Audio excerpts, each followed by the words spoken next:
Okay, data handling chapter start कर रहे हैं हम लोग। डेटा हैंडलिंग में हम लोग क्या पढ़ते हैं पहले समझ लो। डेटा हैंडलिंग में हम लोग ये सीखते हैं कैसे डेटा को कलेक्शन किया जाएगा, कैसे उसको ऑर्गेनाइज किया जाएगा, ठीक है। तो इन सब के बारे में मतलब डेटा हैंडलिंग में हम लोग पढ़ते हैं। और जैसे आप अपर क्लासेस में जाओगे तो उसमें भी ये चैप्टर्स रहता है, या तो उसमें स्टैटिक्स के नाम से रहेगा, नहीं तो डेटा हैंडलिंग के नाम से रहेगा। तो अभी अगर ये बेसिक है, अगर इस समय आप अच्छे से नहीं समझते हो तो फिर आगे जाके आपको प्रॉब्लम हो जाएगी, वहाँ जाके आपके लिए ज़्यादा डिफिकल्ट हो जाएगा। ओके, तो अभी समझना ज़्यादा इंपॉर्टेंट है। ओके, एक एग्जाम्पल के साथ समझेंगे हम लोग कि डेटा को कैसे कलेक्ट किया जाता है, ठीक है। तो अभी मैं सबसे आप लोगों का एज पूछ रहा हूँ, सबको बताते जाना है। जैसे कितना एज है तुम्हारा? 12 ईयर। ओके, तुम्हारा? 13। तुम्हारा? 12। 12। ओके, 12, 13, 11।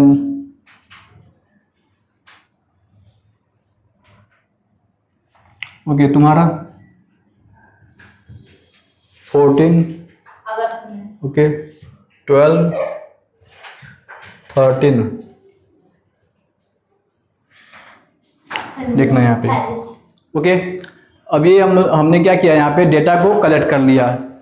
तो जैसे सर्वे होता है, देखो देखते होगे आपको क्या होता है, जैसे गवर्नमेंट सर्वे कराती है सेंसस के लिए। सेंसस मतलब ये होता है कि पॉपुलेशन काउंट करने के लिए जब गवर्नमेंट जब सर्वे कराता है तो आपके घर पे जाते हैं लोग, वहाँ से पूछा जाता है कि आपके घर में कितने मेंबर्स हैं, सबका नेम भी नोट होता है और नंबर ऑफ मेंबर्स भी नोट होता है। तो वो एक तरह का डेटा हो गया। ओके, ठीक है। तो जैसे मैंने यहाँ पे कलेक्ट किया, वो लोग भी ऐसे कलेक्ट करते हैं। ओके, अब देखना है यहाँ पे, तो ये हो गया, इसको बोलेंगे हम लोग प्राइमरी डेटा। इसको बोलेंगे हम लोग प्राइमरी डेटा, ठीक है। जो जैसे ऑब्जर्वर किसको बोलते हैं, जिसने जो भी डेटा को कलेक्ट कर रहा है उसको बोला जाता है ऑब्जर्वर। जो डेटा को कलेक्ट कर रहा है उसको बोला जाएगा ऑब्जर्वर। तो मैं यहाँ पे ऑब्जर्वर का काम कर रहा हूँ, मैंने यहाँ पे डेटा कलेक्ट कर लिया, ठीक है। वैसे ही आप लोगों के अटेंडेंस होते हैं तो वो भी एक डेटा होता है, या स्कूल में जैसे जाते हो तो वहाँ पे क्या होगा, आपका स्टार्टिंग में आपका सारा नेम या आपका एड्रेस सब कुछ नोट किया है, तो एक डेटा होता है। क्लियर? तो डेटा जब ओरिजिनल फॉर्म में कलेक्ट किया जाता है तो उसको बोलते हैं हम लोग प्राइमरी डेटा, या उसको रॉ डेटा भी बोला जाता है, ठीक है। अब इसी डेटा को मैं ऑर्गेनाइज कर दूं टेबल के फॉर्म में, फ्रीक्वेंसी डिस्ट्रीब्यूशन टेबल के फॉर्म में, तो उसको बोला जाएगा सेकेंडरी डेटा। इस डेटा को मैं ऑर्गेनाइज कर दे रहा हूँ, देखो यहाँ पे इस डेटा को मैं ऑर्गेनाइज कर दे रहा हूँ, ये हो जाएगा secondary data.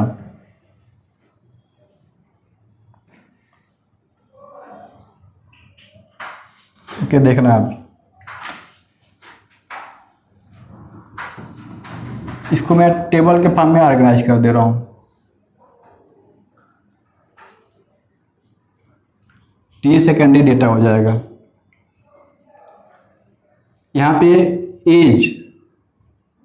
As of students, ठीक है, एज ऐड किया गया, एज ऑफ स्टूडेंट्स,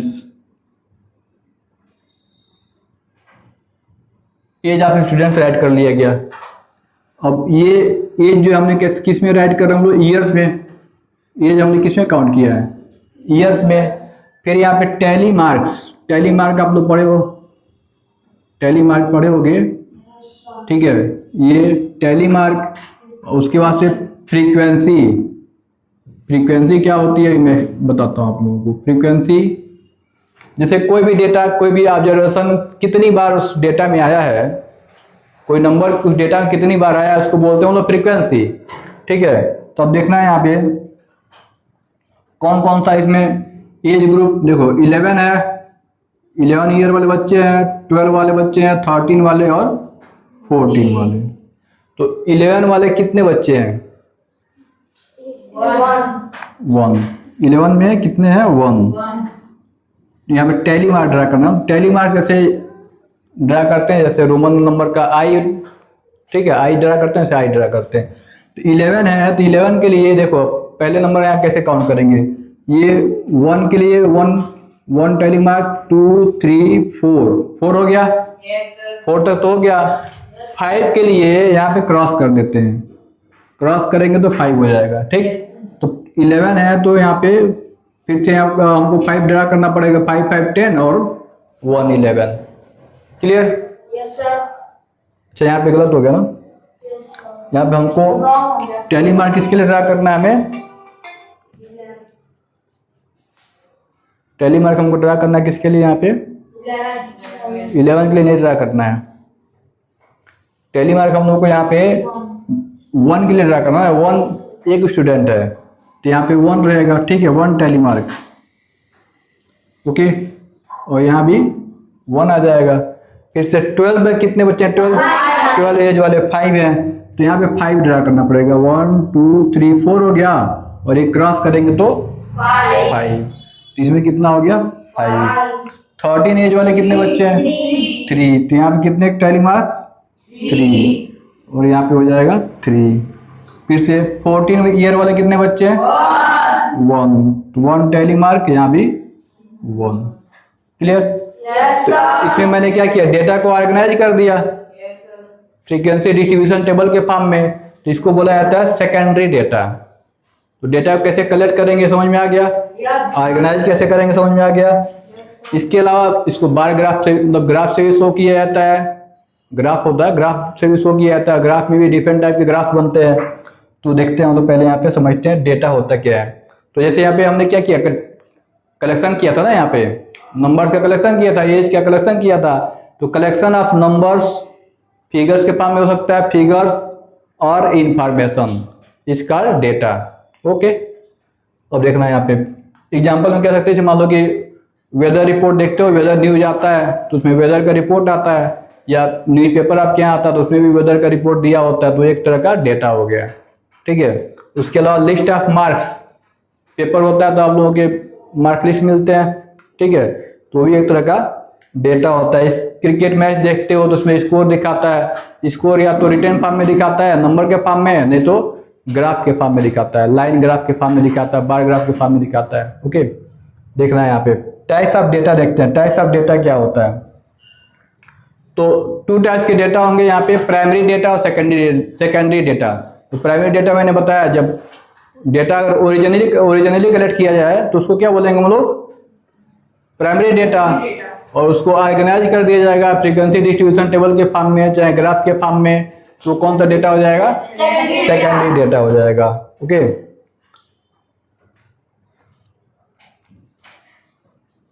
ओके, एरी क्या होता है, तो कोई भी डेटा दिया है अगर उसको हम लोग असेंडिंग ऑर्डर में चाहे डिसेंडिंग ऑर्डर में अरेंज कर देते हैं, असेंडिंग या डिसेंडिंग ऑर्डर में अरेंज कर देंगे उसको बोला जाएगा एरी, ओके।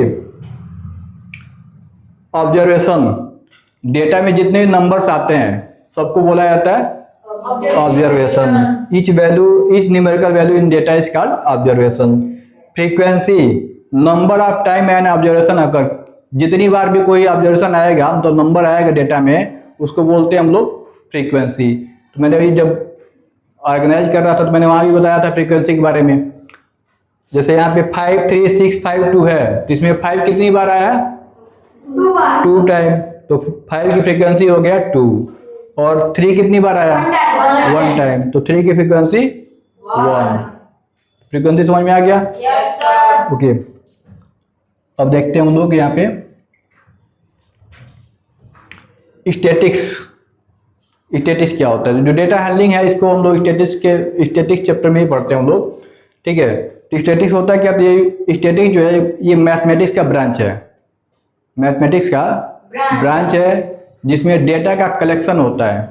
तो कलेक्शन कैसे करते हैं मैंने बताया था, जैसे एज मैंने सबका नोट किया था यहाँ पे, या पॉपुलेशन के लिए बताने के लिए जब काउंटिंग होती है, सेंसस होता है, तो घर पे जाके आपके जो भी लोग जाते हैं सर्वे करने, वो रिपोर्ट लेते हैं, तो एक तरह का कलेक्शन का टाइप हो गया, ठीक है। फिर से ऑर्गेनाइजेशन, ऑर्गेनाइज कैसे करते हैं वही मैंने बताया था फ्रीक्वेंसी डिस्ट्रीब्यूशन टेबल बना करके, ठीक है, ऑर्गेनाइजेशन। फिर से एनालिसिस क्या होता है, तो जैसे आप लोगों के एग्जाम जब होते हैं तो मार्कशीट मिलता है आप लोगों को, मार्कशीट मिलता है तो उसमें क्या होता है, जो मार्क लिस्ट आपको मिला होता है तो पेरेंट्स आपके एनालिसिस करते हैं, देखते हैं कि आपने पिछले साल कितना परसेंटेज पाया था, इस साल कितना पाया, किस सब्जेक्ट में आपका मार्क्स कम हो गया चाहे ज़्यादा हो गया। अब किसी किसी का कम हुआ रहता है तो पेरेंट्स वहीं से मारते लेके आते हैं स्कूल से ही। कई बच्चों में देखता हूँ, छोटे छोटे बच्चे रहते हैं तो देखता हूँ पेरेंट्स उनके क्या करते हैं, मारते हुए लेके जाते हैं घर पे। कुछ लोगों के क्या होता है, अच्छे नंबर पाए होते हैं तो क्या होता है, लड्डू खिलाते रहते लड्डू रसगुल्ला खिलाते हुए ले जाते हैं। ठीक है, ओके। इंटरप्रिटेशन ग्राफ को देख करके हम लोग ऑब्जर्व करते हैं, वो इंटरप्रिटेशन। जैसे मान लो कि जैसे मार्क लिस्ट में भी आप लोगों के ग्राफ दिया होता है, ग्राफ में आपके सब्जेक्ट ऐड किए गए होते हैं और उसमें जिस सब्जेक्ट में सबसे ज़्यादा नंबर पाया उनको वो बार ग्राफ सबसे ज़्यादा हाई तक दिखाई देता है। ठीक है, रिप्रेजेंटेशन, तो डेटा को चाहे फ्रीक्वेंसी डिस्ट्रीब्यूशन टेबल के फॉर्म में शो करना या ग्राफ के फॉर्म में शो करना रिप्रेजेंटेशन कहलाता है। तो ये आ जाता है मैथमेटिक्स का statistics branch of mathematics which deals with collection, organisation, analysis, interpretation and representation of data. Okay, एक पॉइंट है measure of central tendency. Measure of central tendency, जो डेटा में कोई एक ऐसा वैल्यू हो सकता है जो पूरे डेटा को डिस्क्राइब करेगा। ठीक है, वो उसका सेंट्रल वैल्यू होता है।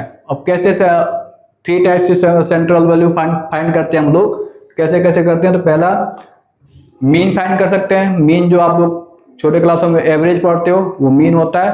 फिर से मीडियन कर सकते हैं और नहीं तो मोड फाइंड कर सकते हैं। तो थ्री टाइप से हम लोग मेजर ऑफ सेंट्रल टेंडेंसी करते हैं। ओके, अब last one is range.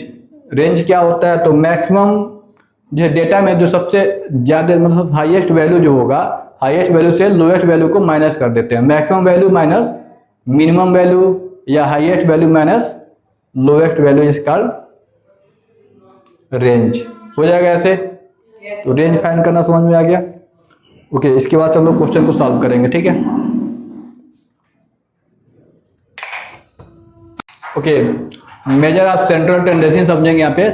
Major of central tendency, कोई डेटा गिवन होता है तो डेटा को जैसे क्या होता है ना कि कोई ऐसा वैल्यू हो सकता है जो पूरे डेटा को डिस्क्राइब करेगा।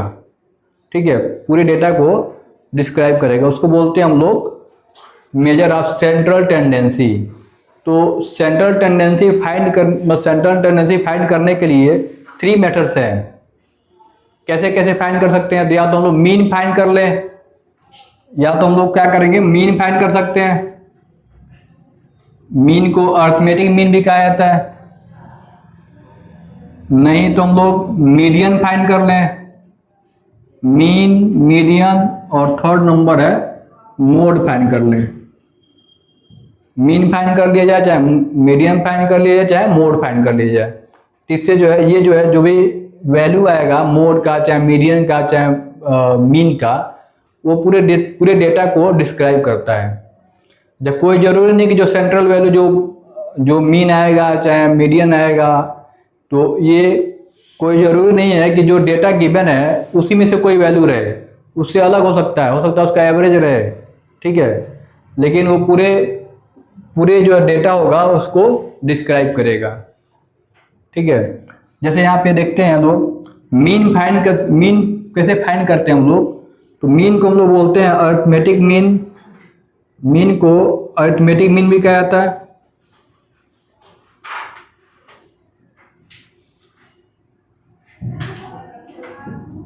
अरिथमेटिक मीन, और अरिथमेटिक मीन फाइंड करने के लिए फार्मूला होता है sum of observation upon total number of observation. Sum of observation, ये क्लास 5 में भी पढ़े होंगे। Sum of observation upon total number of observation. Sum of observation upon total number of observation.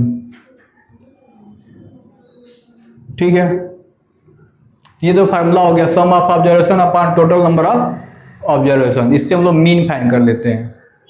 Okay, अब देखना है यहाँ पे एक क्वेश्चन सॉल्व करते हैं हम लोग।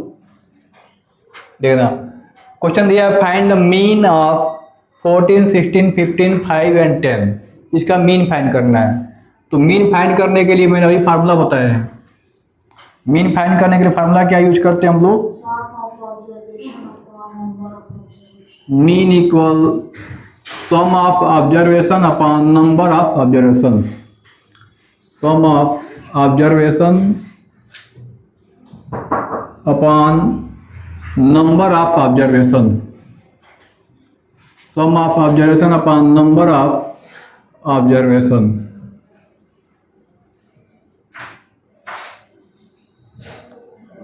तो अब यहाँ पे सम कर लेते हैं हम लोग। जो भी वैल्यू गिवन है उनका सम फाइंड कर लेना। देखना है यहाँ पे 14 प्लस 16 प्लस 15 प्लस 10 ऐड करके बता दो कितना होगा। पहले तो कितने वैल्यू दिए हुए हैं, कितना नंबर दिख रहा है यहाँ पे? 1 2 3 4 5 नंबर है ना। तो अपॉन 5 जितने नंबर्स हो गए उससे डिवाइड करना है। अब इसको ऐड कर लो, कितना आएगा? 60। तो 60 अपॉन 5, 60 अपॉन 5 करें कितना आएगा? 60 को डिवाइड कर देंगे, 12 टाइम में डिवाइड होगा। 5 से 60 12 टाइम में डिवाइड हो जाएगा। तो ये आंसर हो गया।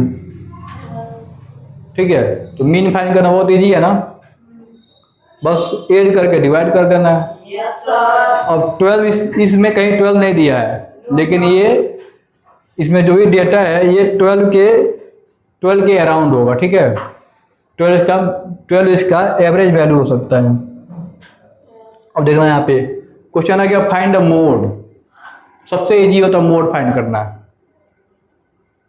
उसमें कुछ करना ही नहीं है। मोड जो है फाइंड करने के लिए कुछ करना ही नहीं होता, केवल आपको देखना होता है, डेटा को ध्यान से देखना होता है।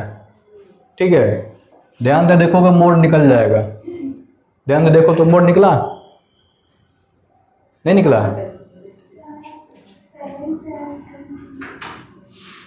एकदम ध्यान से देखो मोड निकल जाएगा। निकला? जो सबसे ज्यादा बार आया वो मोड है, जो सबसे ज्यादा बार आया वो मोड है। तो 7 हो जाएगा, मोड निकलना आ गया, हो जाएगा। ओके, इसके बाद समझेंगे हम लोग मीडियन कैसे। मीडियन एक ही बराबर है तो, अगर नंबर एक ही बराबर है तो 2 नंबर आ जाएगा एक साथ। yes, sir. 2 नंबर रिपीट होगा तो दोनों मोड हो जाएगा। ठीक है, तो देखना median. Next one is median. Median find करने के लिए क्या करेंगे हम लोग? तो मीडियन फाइंड करना ही बहुत इजी होता है। 2 टाइप्स की आता है फार्मूला। मीडियन फाइंड करने के लिए 2 तरह के फार्मूले आते हैं। पहले बिना फार्मूले का सॉल्व करते हैं। ठीक है, बिना फार्मूले का सॉल्व करते हैं। ओके, चाहे पहले फार्मूला राइट कर देता हूँ, फिर बिना फार्मूले का सॉल्व करूँगा। देखो यहाँ पे median for odd number of observation. Median for odd number of observation. Odd number of observation. Odd number of observation रहेगा तो मीडियन फाइंड करने के लिए फार्मूला होता है n+1/2 यहाँ पे TH टर्म। ठीक है, ऑड रहेगा तो ये फार्मूला होगा, और इवन रहेगा तो उसके लिए फार्मूला चेंज हो जाएगा। ठीक है, इवन रहेगा तो उसके लिए फार्मूला चेंज हो जाएगा।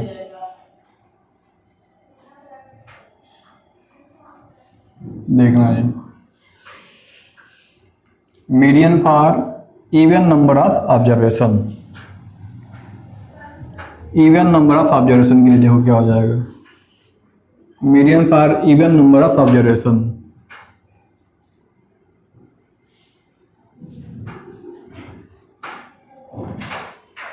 इवन नंबर ऑफ ऑब्जर्वेशन रहेगा तो फार्मूला थोड़ा चेंज हो जाएगा। कैसे हो जाएगा? तो ये हो जाता है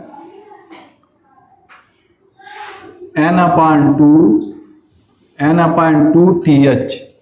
ठीक है, प्लस n+1/2 TH हो गया। अब पूरे का 2 पूरे का अपन 2 टर्म। ठीक है, ये फार्मूला हो जाता है। और मीडियम फाइंड करने के लिए, अगर मीडियम फाइंड करना हो, सपोज दैट एग्जांपल के लिए हम लोग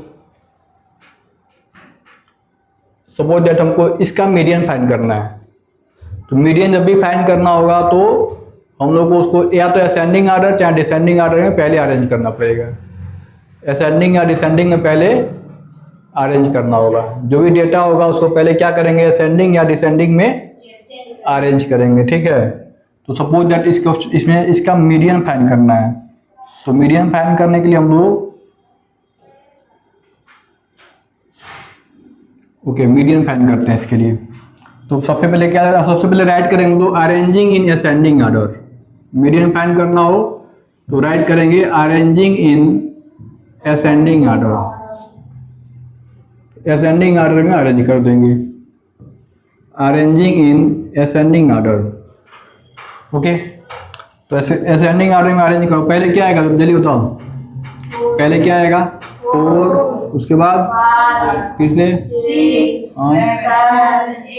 7 1 2 3 टाइम है ना 7, हाँ 13 हो गया। ये असेंडिंग आर्डर हो गया। अब मीडियन फाइंड करना है तो डायरेक्ट यहाँ डायरेक्ट फाइंड करना है। अगर डायरेक्ट फाइंड करना है तो ऐसे करेंगे, देखेंगे ये ऑड नंबर है कि इवन नंबर है, ऑड है कि इवन है। 1 2 3 4 5 6 7 है ना, तो 7 क्या है, अरे 7 ऑड होता है भाई, ऑड है ना, तो ऑड है तो जो सबसे मिडिल में आएगा वही मीडियन होगा। काउंट कर लो उधर से, जो मिडिल में आएगा वो मीडियन है। देखोगे 1 2 3 4 यहाँ पे आ रहा है, 1 2 3 4 कौन सा मीडियन, मिडिल में कौन है 7, इसका आंसर हो जाएगा 7। हो जाएगा ऐसे मीडियन। Yes sir. ठीक है, और 2 नंबर अगर आ जाते हैं मतलब इवन रहेगा तो उसके लिए थोड़ा सा हम लोग क्वेश्चन चेंज कर देते हैं। ओके, क्वेश्चन को हम चेंज कर देते हैं यहाँ पे। क्वेश्चन नंबर 3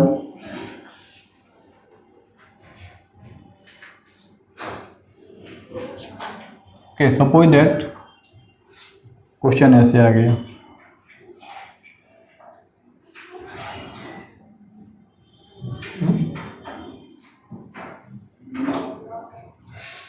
क्वेश्चन आ गया सपोज दैट आपके पास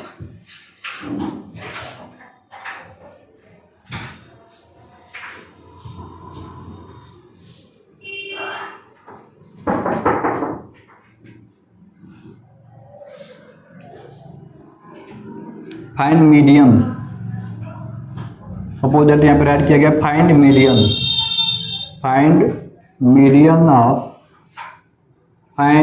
मीडियन ऑफ 7 13 6 7 4 7। और इसमें कितने नंबर हैं,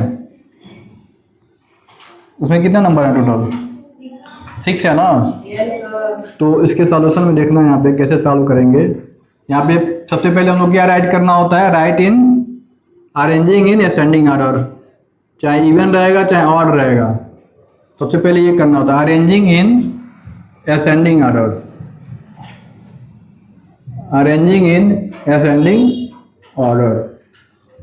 ओके, असेंडिंग आर्डर में अरेंज कर देंगे पहले, चाहे इसको असेंडिंग आर्डर में अरेंज कर दो। क्या आएगा जल्दी बताना, 4 6 7